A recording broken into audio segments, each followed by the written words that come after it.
How to convert USDC to USDT on Binance.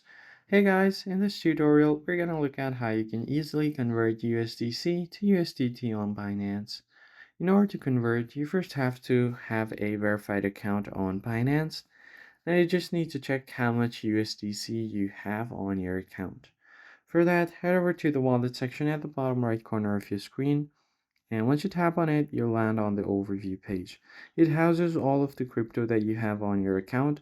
Now you might want to head over to Spot or the Funding tab where you have all of your assets and tokens. Now, once you take note of how much USDC you have, you can go back to your home screen and tap on the Convert button right here. Now, on the From option, you can select USDC, and on the To section, you can select USDT. Once you've selected this, enter the amount of USDC you want to convert.